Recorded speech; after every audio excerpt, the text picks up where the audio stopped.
I'm Natasha, and I'm here from P2I, demonstrating our hydrophobic nanocoating technology. So P2I, what is all this stuff you're showing here? Well, I'm going to start with the tissue. This is a bit of a party trick for us. One of these is treated with our nanocoating technology, and the other one isn't.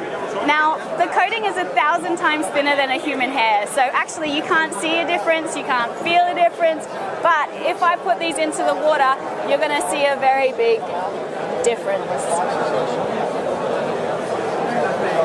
So our normal tissue is all wet like you'd expect, but on our hydrophobic tissue, the water simply beads up and rolls off. And the way So your company, you make a tissue? What do you do? We don't make tissues, we make the coating.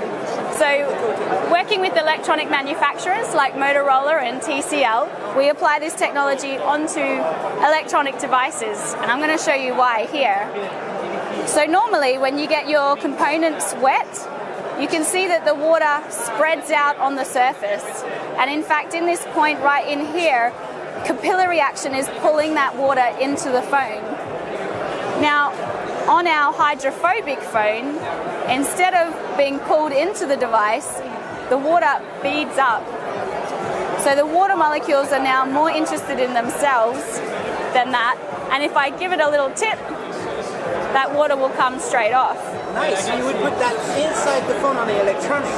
We would work with brands like Motorola, and right at the end of their processing, we would go on just prior to packaging.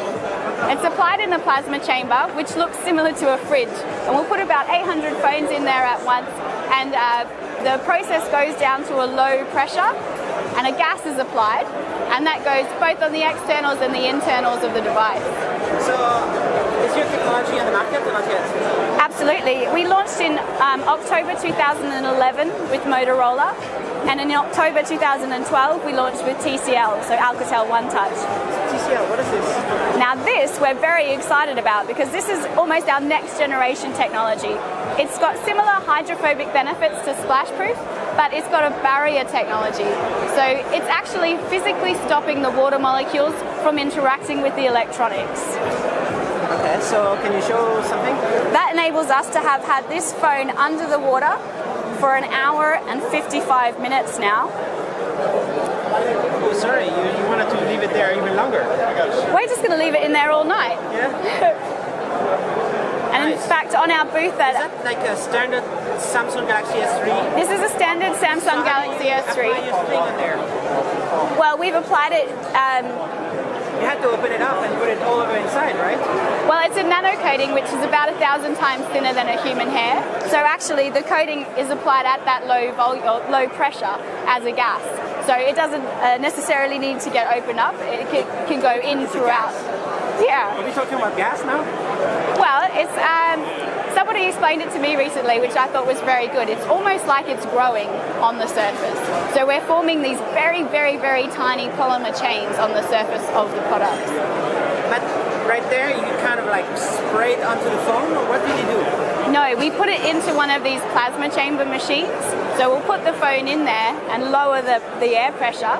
So when you apply the gas and put it under plasma, it's going to grow all those molecules together to form these polymer But what chains. I don't understand is this is a Galaxy S3, right? Yes.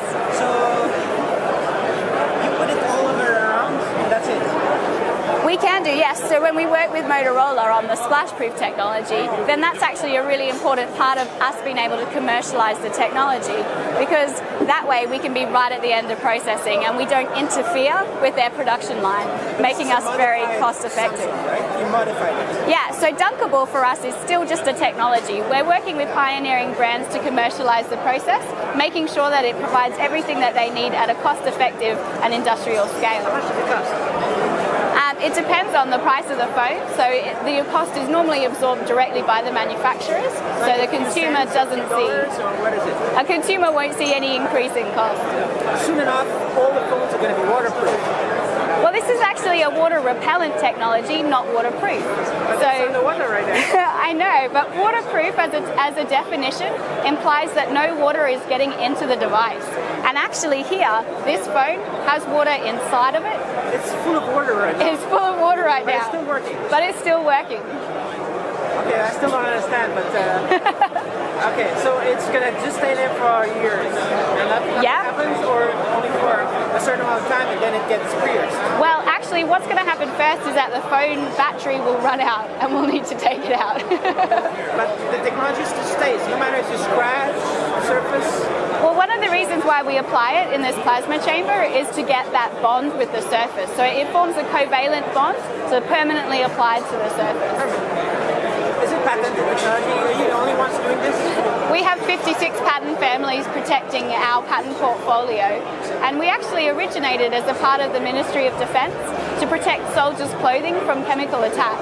Which ministry? The UK Ministry of Defence. Okay. Yeah. So the soldiers are protected by your technology?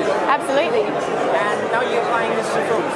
Yes, and we've got other sectors as well. So we work in filtration, life sciences, footwear. In fact, even Timberland and K-Swiss apply this technology onto their shoes. K-Swiss in particular is quite interesting because if you're running a marathon in their shoes, you don't want those footwear to gain any more weight. Can you talk about the revenue or profits?